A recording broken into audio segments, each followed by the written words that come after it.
Does anybody make this beep louder? Or I could just be softer. Yeah.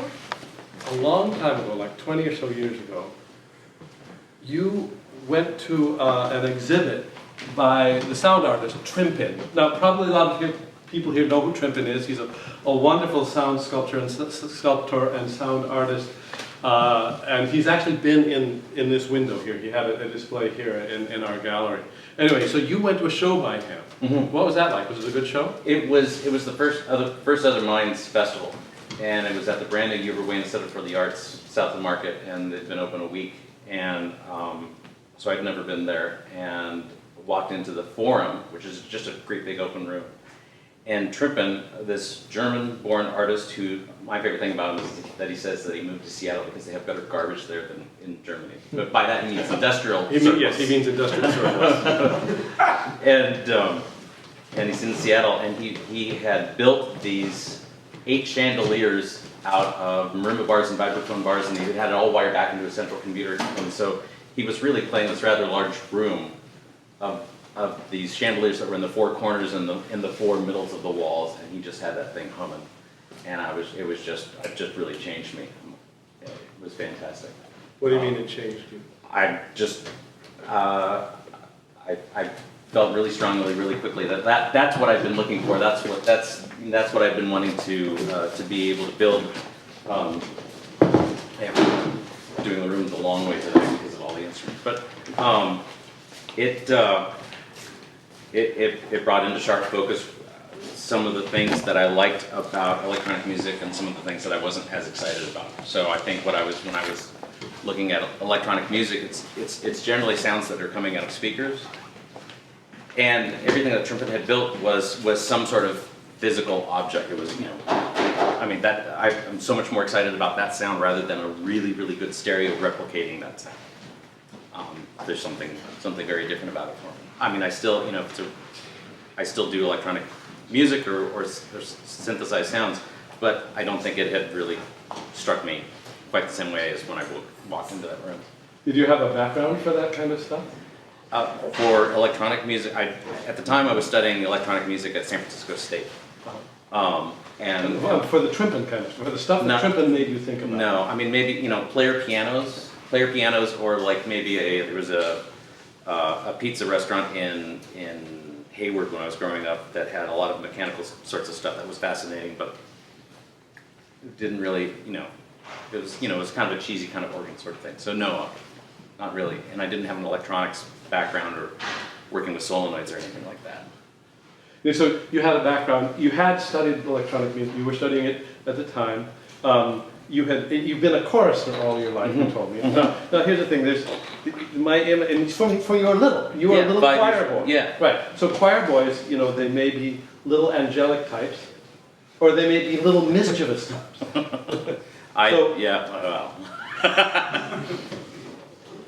Yeah. Did you have the skills to do all this stuff? When you saw this, did you say, "Oh, well, I'll just go in my shop and start building"? Not at all. Not at all. I really have not had any experience soldering or anything like that, and or even carving marimba bars or vibraphone bars or doing a lot of. I didn't. In middle school and high school, I never took shop or anything like that. I was too busy taking jazz band and concert band and choir and these sorts of things. So, yeah. So that was 20 years ago. Yeah.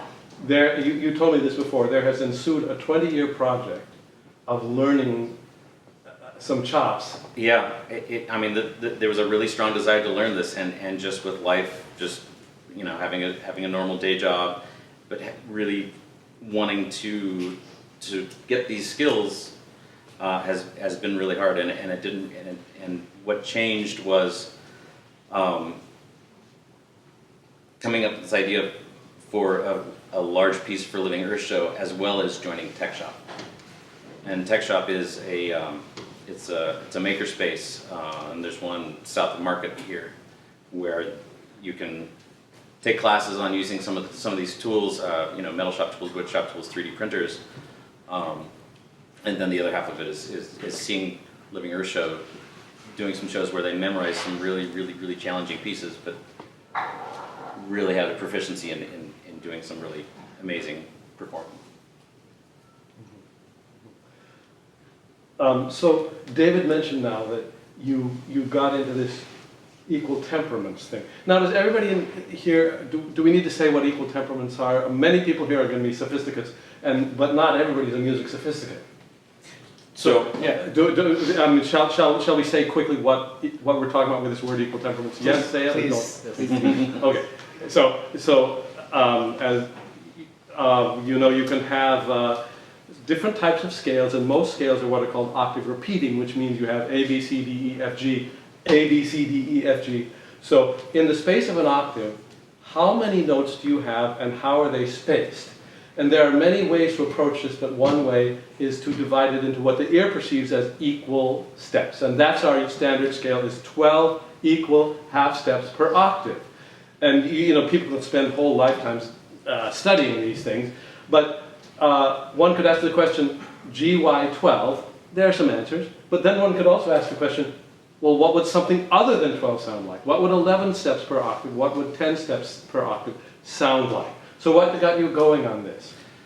Part of it was seeing Travis and Andy Living Earth show performing on a pair of instruments they had built that was 24 notes to the octave. So it's quarter tones. And so Andy has a vibraphone that's tuned to 12 notes to the octave, and he has another vibraphone that's tuned 12 notes to the octave, but the one behind is tuned halfway in between. So he ends up having 24 equal divisions of the octave. And then Travis has a guitar that has twice as many frets as it normally would have, or one fret in between each existing fret. And they played the crap out of it. They just did some really great experimentations with it. They also commissioned some people to write some other stuff, and it got me wondering, so that's 24. What's 23 sound like? What's 11 sound like? What's 13 sound like? So then what happened? Well, then I started kind of thinking about, well, what sort of, you know, can I combine this idea of wanting to hear this with kind of these skills that I still really want to acquire, but I'm having trouble finding time to do this. So I kind of put one in front of the other just as a way to get through the problem. So I came up with the idea of doing a piece where there's, you know, many different short 3 or 4 minute pieces that I would need to build instruments for, and spoke with Travis and Andy and got them interested in the idea of doing this, so that I'd have kind of a project where I needed to learn how to solder, learn how to weld, learn how to program, learn how to work with electronics, and some of these will learn how to carve marimba bars. Okay. Okay. Now, so you can see that if you place the frets on a guitar differently, you can get these different scales.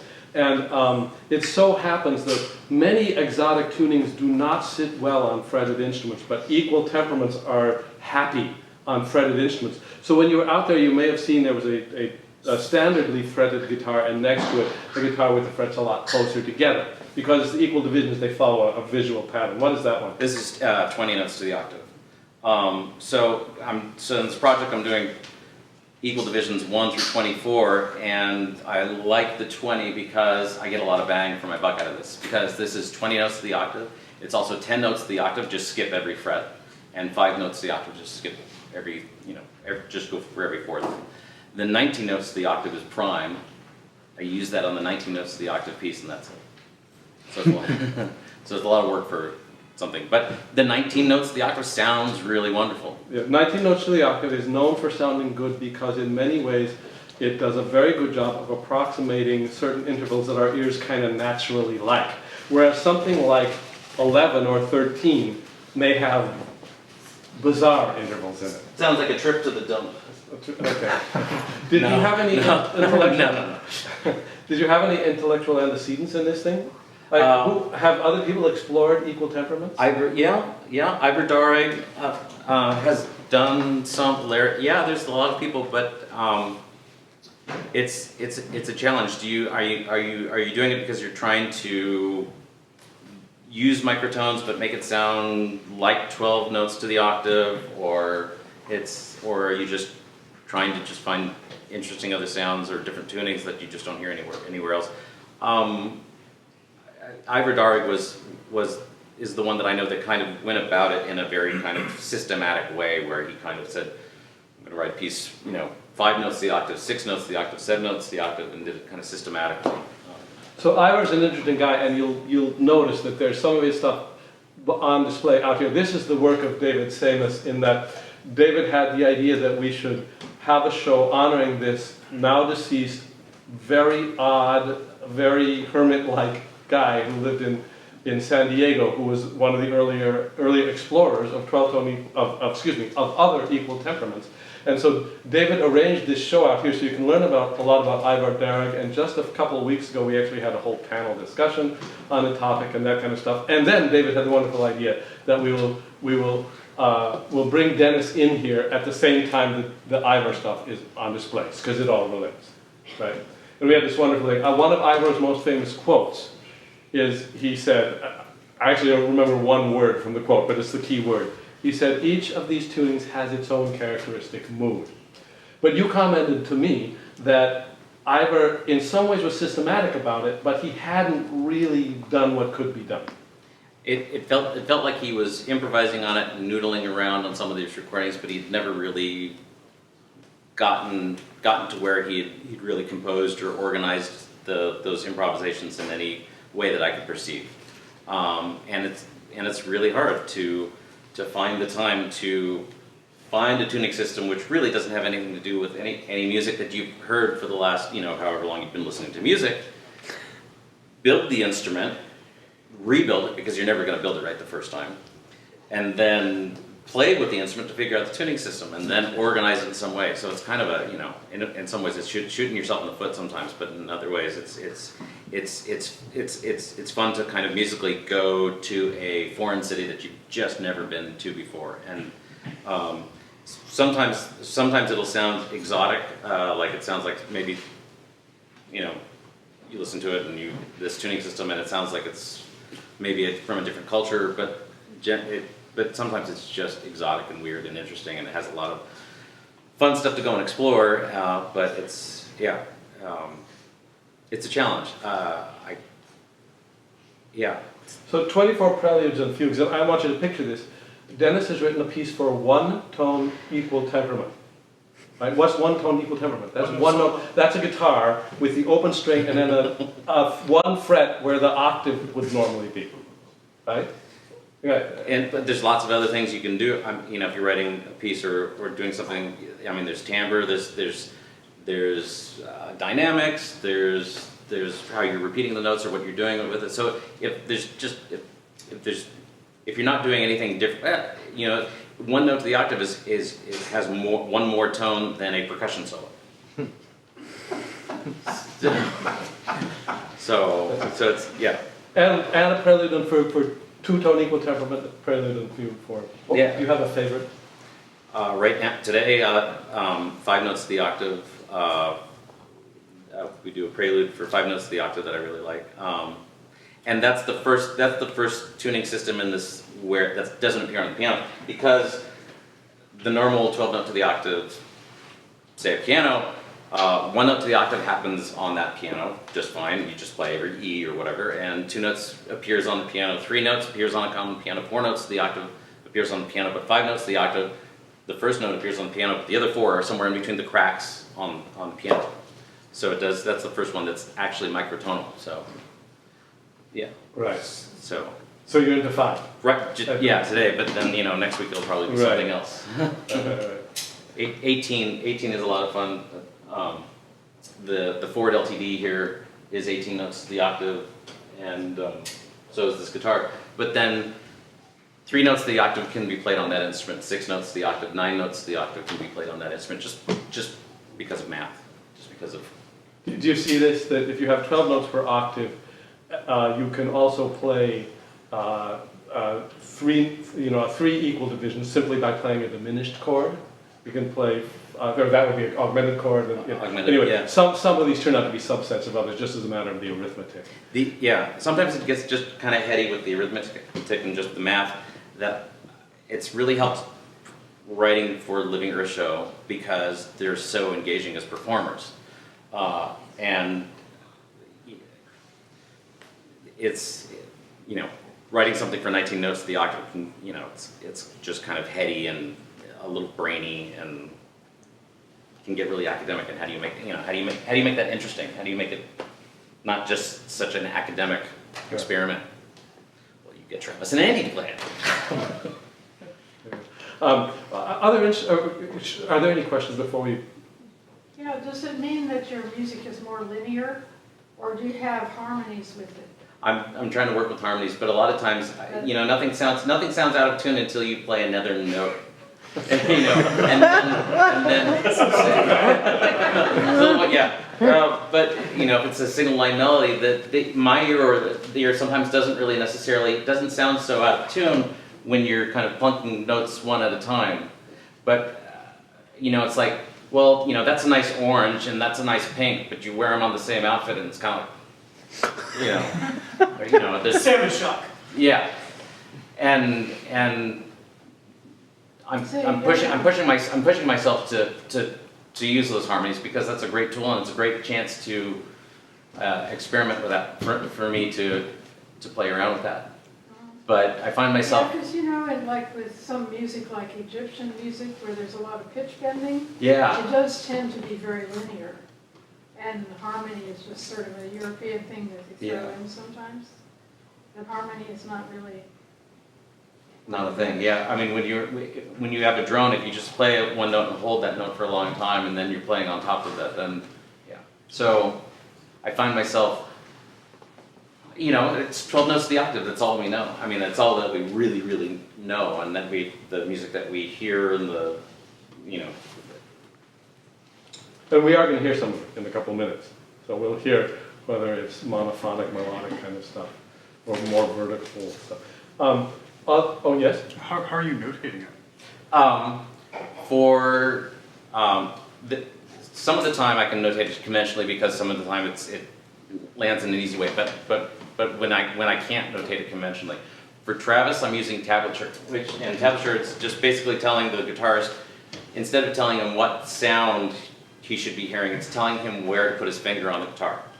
So, like Bart was saying, because if it's equal temperament, that notation would tell him, play that string at that fret at that point. And for Andy on the percussion instruments, I've chosen to lay the keys on some of these instruments. So conventionally, a 12 note to the octave piano, you've got 7 white keys and 5 keys, and musicians are all very familiar with how that works and how to read music and look at that and lay it out. So I haven't changed how the keys are laid out, but where the E's are, instead of if it's one E is here, I'm running the notes until I get to that next. So if you sat down on it expecting it to be a 12 note to the octave instrument, you'd be disappointed very quickly. You might be thrilled. You might be thrilled. You might be thrilled.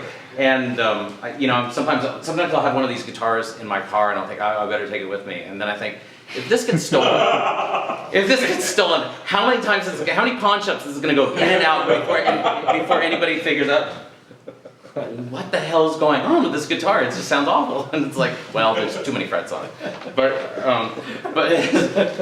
for Andy, I notate it so that it's similar to Travis. It's telling him where to put his mallet, but not necessarily what sound is going to come from it. If you play the go-kart keyboard out there, that's tuned to 13. So what happens is if you play the low C or whatever it is, and then you play what would normally be the high C on that same pedal board out there. Hopefully most of you saw this instrument that's out there. It's the go-kart with the pedal board on it. If you play the low C and then you play what we would expect to be the high C, you're going to come up with 12 in a 13-note scale. It's going to be about a semitone flat. Go to what would normally be C sharp, and there's your octave. So that gives you a little sense of how this works. How are we doing? I see Ian. Can you mention some favorite pitches among the various EDOs that correspond to potent but neglected just intervals?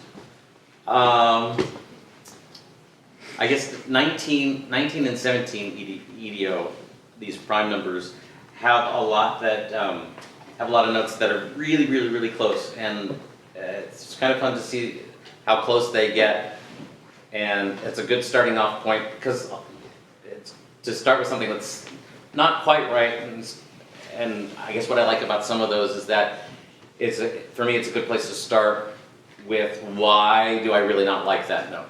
I guess it's my favorite because it's the starting point of questioning what I've come to know as in tune or correctly in tune and as a departure point. Is that Like what? well on 17 and 19 notes the octave the fourths or the fifths what equates to like the C F in the 12th tone. But those are well known. I'm talking about the more extended lattice tones. I don't have a great answer. No, Like I don't 7/6 or 9/7 or well, 21/16. no, I guess I don't have, because that's just intonation. Well, it's a low order ratios. Yeah. It's nothing as far as a ratio. I don't have a good answer for you right now. You can retake the quiz. Okay. Do we continue? I also just want to make sure that sort of the cool instruments out there, we learn a little bit about them before we go on to some music. That's the one thing I want to make sure we talk about, and other people may have some other questions. When you were setting this thing up in the window, that automobile front there, Yeah. right? Somebody outside the window was commenting on the number of LEDs that you were working with, right? That's what I thought. I've got this Ford LTD, and a guy comes by on Taylor and says, Knocking on the window. knocking on the window, 4 LEDs, because I'm deep in this little Arduino microchip that's on the back inside of it, and I'm trying to get the LEDs, the lights to work on this thing, and I'm back here futzing with it and trying to get this to work and whatnot. And he knocks on the window and he says, 4 LEDs. Shouting through the window. And I said, yeah, 4 LEDs, and he gives a thumbs up. And Zachary, my 15-year-old son here, says, Dad, he said Ford LTD. The Ford LTD. So how does the go-kart work? the go-kart work.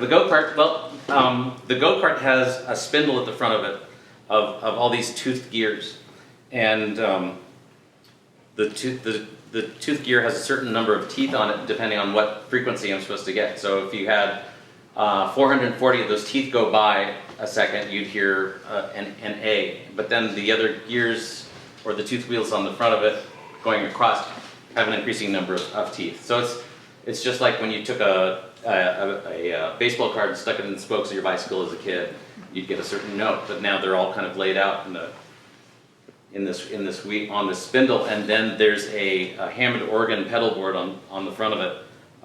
That if you press down one of the keys, there's a pick, kind of like a guitar pick, that comes down and engages with that toothed wheel, and it'll give you that note. And one thing that I'm working on is finding, we were talking about this, finding a motor that doesn't, when you give it some resistance and you have those picks going into it, that it doesn't slow the motor down. The motor will keep going, because if it's slowing the motor down, you're changing the base frequency of all those things going by. So that's one thing to work on. But it could be fun. It can sound like a record, an LP record, spinning up or slowing down as you're going. But the idea is to I have another motor that goes on the back that actually drives it as a go-kart, and that makes performing challenging, but not insurmountable.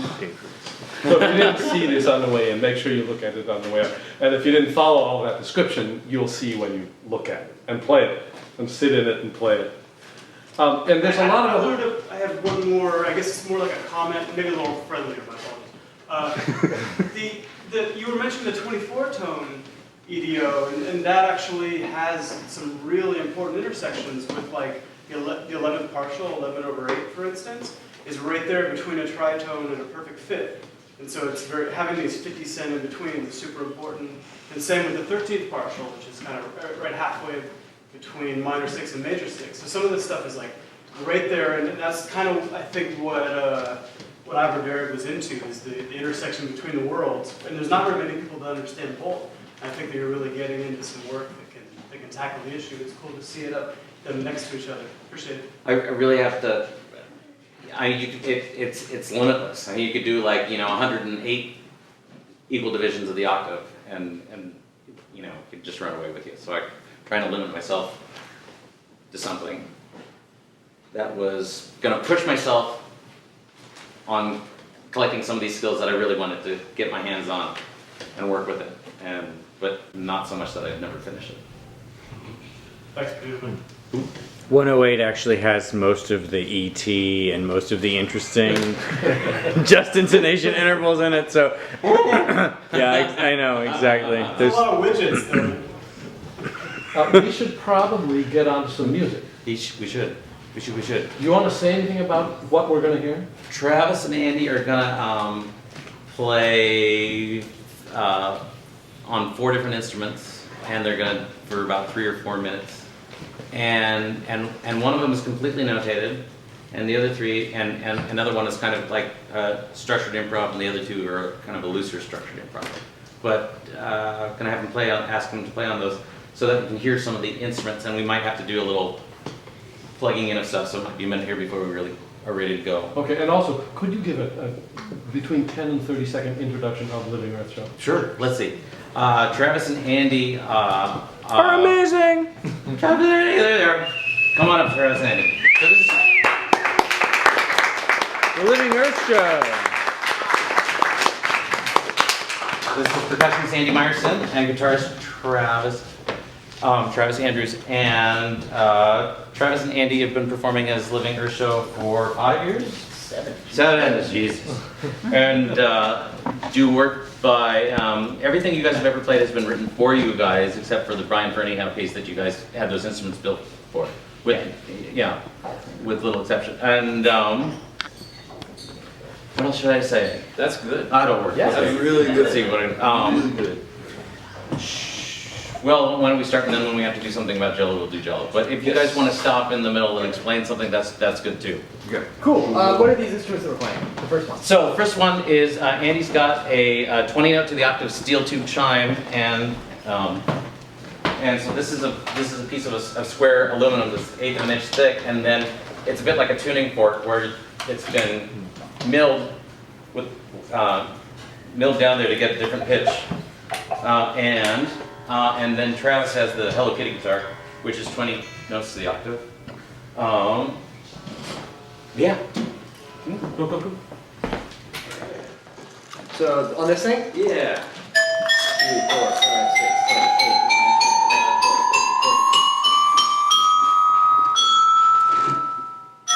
12, 13, 14, 15. Yeah.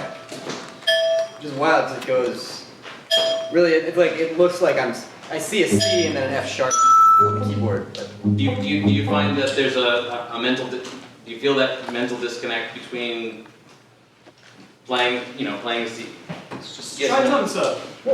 well, I mean, my music theory is so bad that the visual side of it is totally fine. Like I can hit this. I don't care if it's an F sharp or not. Like it's all about it's the physical choreography of it. Right. Like I don't get offended that this doesn't like. Right, because you as a percussionist, so much of the time, you're laying out your instruments arbitrarily and not necessarily that, and just remember where you have to hit it. I mean, even in like multi-percussion setups, if I have like a bongo and then like a can and then like a drum or something, it's always done like a keyboard. And it's notated that way too, right? Like, Yeah, low to high. Yeah, low to high, but also like in, on staff paper, right? So this is all kind of the exact same thing. And it would be just a nightmare if it was all just bars in a row that got progressively smaller. Right. Yeah, it was just on one spectrum or one row. Yeah, it is like a little bit annoying that this is not a third, like what I'm used to seeing. But it would be infinitely more annoying if it was just like 18 bars that you don't know where they start and stop. So at least with this you have like A broken pattern at least. yeah, exactly. And it's like a really familiar choreographic pattern. Right. Like, though if anyone has a better idea of how to lay out a keyboard like this, I would love to hear it. Though this is the best we came up with, and I think it works great. But anyway, I digress. What's up? Oh. Do you guys, as you've been playing these different pieces in these different intonation sets, do you find you get a feeling for each one? Do they take on distinct characters as you play them? Yeah, I think they do. I start liking certain ones and disliking other ones. I like 18 a lot, partly because I like the instrument. I like that, Dennis made an instrument that has courses, where I have notes that either doubled in unison or doubled in octave. I should say I didn't make that guitar. I had someone refret it for me because I started making a 1 note to the octave guitar and just about went nuts doing fretwork myself. So I chose to not to, yeah. Yeah, with the person in South Dakota. Yeah, Who super did awesome. the prep work, yeah, did a great job. Man. Did a bang up job. But yeah, I noticed that like I get partial to them, like to certain ones. And I think a lot of it is, I think even when we were playing like quarter tone music, or when we tried to start playing some of that, it was so hard to try to do something, you know, that was consonant, which was kind of the game, because it was so easy to do something that sounded what felt dissonant to me, that like to try and find a game where we did something consonant was a little bit more like engaging. And then I discovered when we were doing it, like especially when we were playing like this Spurninghouse piece, which is the reason we started playing microtonal instruments in the first place, that like there was a lot of playing with thirds. And the layout of the 18 is really great because every single string is a third. It's just an augmented, you know, like to do it that way. So immediately it's pleasing to me because it's you know, it is in that way because they are like major thirds. It's structured, you know, traditionally tonally. Right. Yeah. And I mean, you just did this piece in 6, which is essentially a whole tone scale. I don't know, that wasn't commented on, right? The piece you did before was in 6? 3. 6 tone, Three. right? 3, Oh, so, it's in 3. Yeah, right. Oh, so it's all just augmented part. Yeah, that same thing, and then this is just the Yeah. the spaces in between Right. on that fretting. But yeah, I mean, because of the thirds thing, I know that like whenever we're working with thirds and dividing, and that like automatically catches my attention. It's a little different for me though, I think, just because one of the things I love about the project is that it's not really an objective judgment of each of these tuning systems, because each of the instruments is so radically different. Like, I'm not sure if I enjoy playing 20 notes to the octave or if I like enjoy playing a car. And I can't really divorce those two things in my mind, or like whether like 4 is cool or is Jello cool. Like, and so I really enjoy the fact that these tuning systems are now inextricably linked to these particular specific instruments. I would be like excited to play music that was, I guess, I don't know, maybe if it was just like if that element wasn't there. But one of the things that's cool for me is that tuning system, that sound is now so linked to these specific objects. We should perhaps clarify the Jello reference, because I don't think the audience has seen. We will. That's next. Okay. But cool. This So one? 18. 18. 18.